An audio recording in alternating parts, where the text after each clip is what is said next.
Hey everyone, I'm Farzad, one of your IAs for the Fall 25 semester for Rob 102, and this is the MBot assembly video.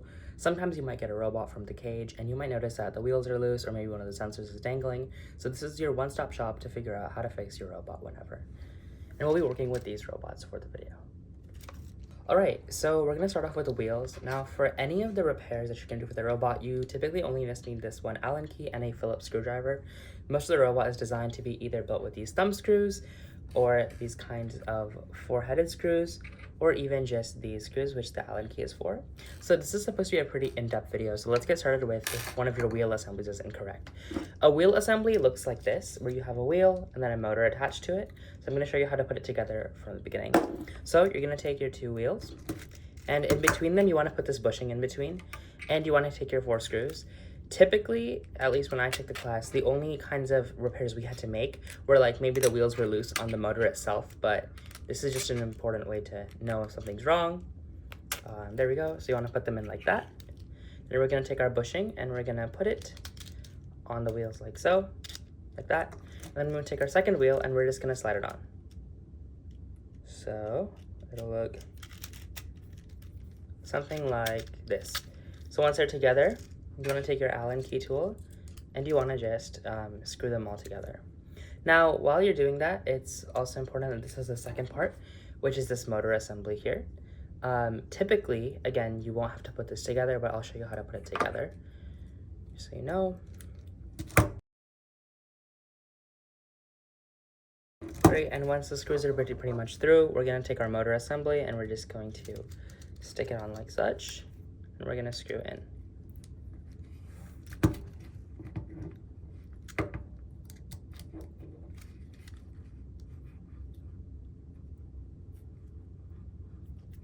So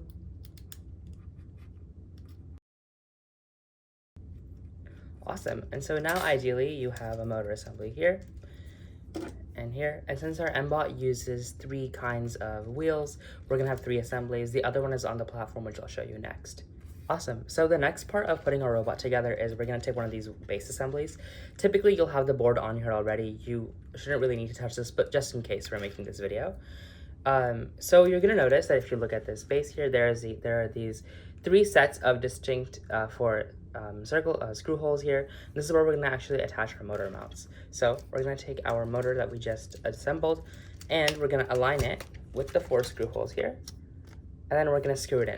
For this, you want to use a Phillips screwdriver. So let's just get four screws, and they look something like this, and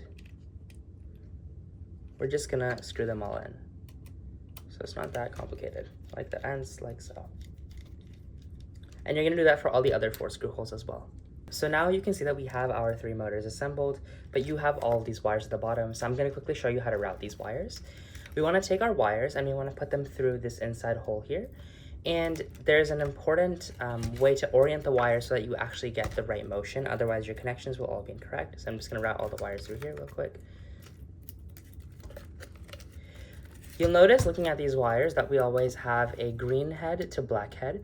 In my case, or in our case, we're gonna look at our board and we're gonna look at it this way. And you'll notice that there is a letter B on the very right side of the board. We always want the green to be along that edge. So I'm gonna take my green wire here and I'm gonna plug it in like so. Hold on. Great. So that green is always facing the outside. And we're gonna do that for our other motors as well. And this keeps them consistent. Ideally, if you are working with wires, you should consult one of your IAs or GSIs just so that when you run your programs, things don't seem so random and your motion is correct. And so that's it for the base part of the robot, and we're going to move on to the upper assemblies now. Okay, so let's start with the midsection of our robot. Looking at it, sometimes like you really shouldn't need to touch this, but if you do, your camera module might be a little loose, and other than that, maybe this board here is a little loose. So I'm just going to show you the back real quick so you get an understanding of what to tighten. If this upper board is loose, we're just going to go and tighten these screws in the back, and with a regular screwdriver, as you said before. Again, you really shouldn't need to touch this. Now, for this camera module, if it's loose, you'll notice that there's a screw hole right here, and that's where the camera actually sits. So it's going to be sitting like this towards you. We're just going to take a regular Phillips screw, and then we're going to stick it through here. And we're just gonna screw that in. Like so. Perfect.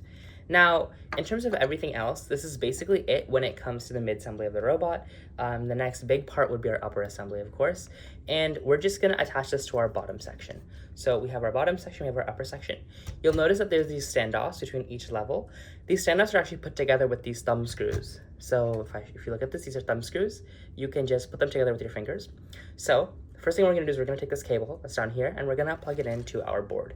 You can see that these are both USB-C ports, so we can stick them together. So I'm just gonna go here, and I'm gonna connect it like such. Then I can orient it so that all the standoffs line up, or they don't have to line up, but ideally they should. And there we go, now they're lined up. And then I can just go in and add my thumb screws.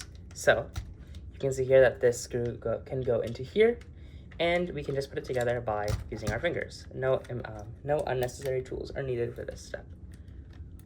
And go ahead and just screw in all of the pieces so that your robot's structure stays nice and stable. Another common thing that you may run into is potentially your LiDAR assembly is a little loose. So we're going to move to the uppermost level of our robot, which is the top, also where your MBot is labeled. Now, if this part is loose, and I don't mean completely off, but like maybe it's shaking a little bit, which could like make things hard for P4. Again, all you're going to do is you're just going to take 4 small Phillips screws, and you can just stick them through these holes that are already here. And we're just going to take our regular screwdriver, and we can just assemble it together like so. Again, another thing that might also come loose is your screen from time to time. That'll also be important for P4. And also just reading your IP address and whatnot. You shouldn't need to touch these, but in case you do, this is for that. And also you have these wires down here, and I'll explain exactly how to route those in a second. And at this point, you are basically done building your entire robot. So let's take the entire superstructure that we have here, our other part of the robot, and just like before, we can line everything up. Now, something important is you'll notice that there's these cutouts in the front of each level. We have it here and here. We want to make sure that these are all lined up. Otherwise, you're going to have some wonky dimensions. Before we assemble everything, we're going to take these 2 cables that we have down here. We're going to plug them into our other board, just like such. There's 1, and there's 2. And then, if we spin the robot to the back, you'll notice that our LiDAR assembly and our motor assembly also has this extra USB-A port. We're just going to plug that into the other section of our board. So you'll see that there's an upper port here and a lower port here. So we're just going to go ahead and plug that in. Can never put these together. Okay, perfect, there we go. And then we're gonna go back to the front, and we're just gonna align everything so that all of these cutout grooves align. And just like before, we're gonna take our thumb screws and we're just gonna put them together. So we have alignment over here. So there's 1, then there's 2, there's 3, and then finally the 4th one. At the end of this video, I'll also have an FAQ section just because this is a very in-depth video, so I'll show like the more common use cases of needing to fix up your robot. But yeah, after all this is complete, your MBot is fully assembled. Just like always, you have a battery, and that battery just goes into our battery tray down here. We have our connector, and yeah, welcome to the FAQ section. Obviously, sometimes our robots don't work, and before we get into any physical things, here's just some things to clear it up. If your robot's battery is below 3 bars, and what I mean by that is if we look at our battery here, and we have less than 3 lights, go change out your battery. A lot of these sensors are dependent on the current, and sometimes that just means that they don't function below a certain voltage. So that's the first thing to keep in mind.